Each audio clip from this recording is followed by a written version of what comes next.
Bienvenue, imprudent mortel.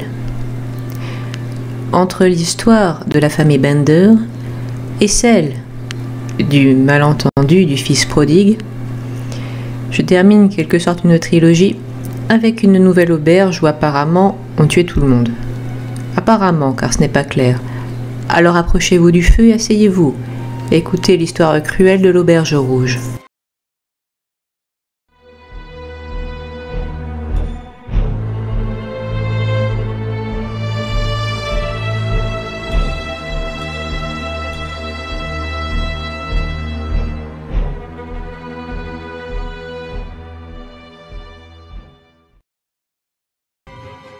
Vous avez peut-être déjà entendu la légende urbaine suivante. Un voyageur entre dans une taverne ou un resto-route selon l'époque. Il commande le plat du jour et trouve dans son ragoût ou sa soupe une dent humaine ou un ongle, voire un doigt ou une oreille, ce qui prouve que la viande n'est pas animale. Et d'où donc provient ce corps? Eh bien,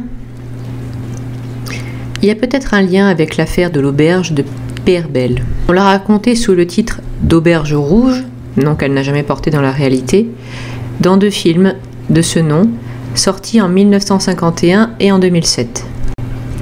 Je l'avais un peu oublié, mais cette histoire-là aussi m'avait été, à l'origine, rapportée par cette même tante qui m'avait parlé de l'affaire du courrier de Lyon ou de Jack l'Éventreur. Dans cette auberge ardéchoise, en 1830, les époux Martin et leurs domestiques furent accusés de meurtre. Mais que s'était-il passé dans l'auberge rouge? Un moine entend en confession la femme de l'aubergiste qui affirme qu'ils assassinent régulièrement des clients pour leur prendre ce qu'ils ont de précieux sur eux et le revendre pour le profit donc. Et c'est parce qu'il est tenu par le secret de la confession que le moine doit s'efforcer de sauver les autres voyageurs sans pour autant trahir ce qu'il a entendu. Oublier même, doit-il assurer à la femme de l'aubergiste. On sait aussi que, hélas, de telle manière n'en fait rien de science-fiction si l'on s'en tient à l'histoire des Bender. Mais là, c'est un peu moins certain pour le modèle réel. Pierre et Marie Martin étaient d'anciens fermiers pauvres. Il devint propriétaire et tenancier de l'auberge de Peyrebel et il la tenait entre 1805 et 1830. Leur complice aurait été leur domestique Jean Rochette, surnommé Fétiche, et leur neveu André Martin. Jean Rochette était décrit avec le teint foncé, et beaucoup de gens l'avaient cru métis, originaire d'Amérique du Sud. Mais en réalité, il était bien originaire d'Ardèche et donc juste bronzé en fait. Ils firent de bonnes affaires, ils vivaient de leur rente, ayant confié l'auberge à un gérant en 1830. Et Pierre Martin avait du caractère, ce qui faisait que les gens autour d'eux ne les aimaient pas. Cela allait leur porter préjudice, comme vous allez voir. Le 26 octobre 1831, on découvrit un cadavre sur les berges de l'Allier, à 10 km. Il avait le crâne fracassé et un genou broyé. Il avait toujours de l'argent dans son portefeuille, premier détail bizarre. Il s'agissait de Jean-Antoine Enjolras. Il était parti à la recherche d'une vache et s'était arrêté à l'auberge pour cette raison. Un témoin affirma qu'il avait vu Pierre Martin, Fétiche, le domestique, et un inconnu porter ce cadavre jusqu'à la rivière. On enquêta sur la disparition et les Martins furent arrêtés.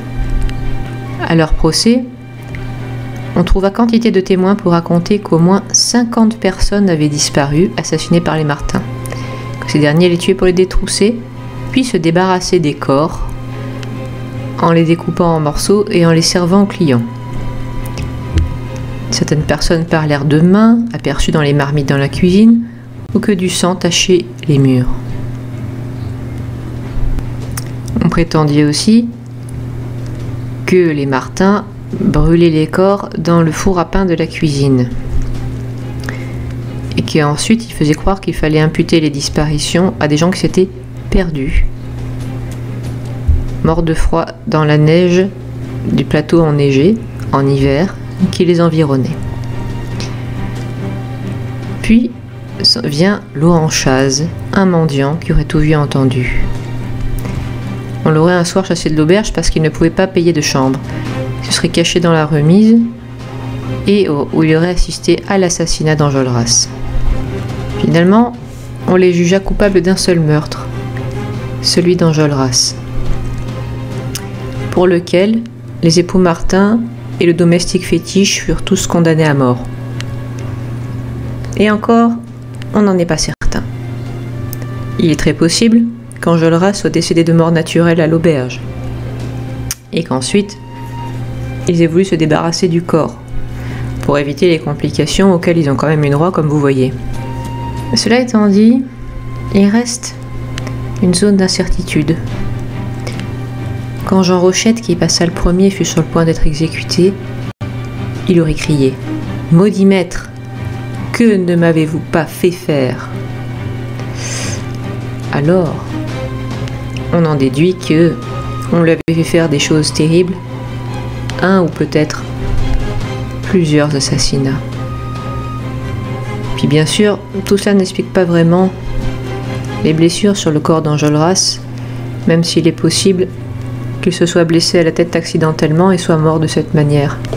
Les autres blessures retrouvées sur le cadavre seraient peut-être dues à des incidents pendant qu'on transportait le corps. Les films racontent l'hypothèse de la clientèle assassinée en grand nombre, car elle est plus spectaculaire. Mais elle n'est pas totalement fausse, comme vous le savez.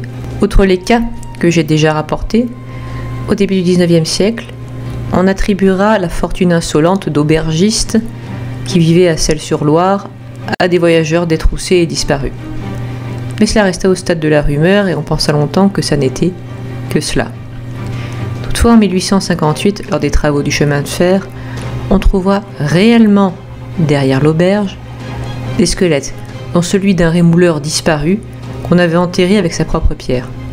Mais il n'y a pas de procès, car dans ce cas-là, il y avait eu prescription.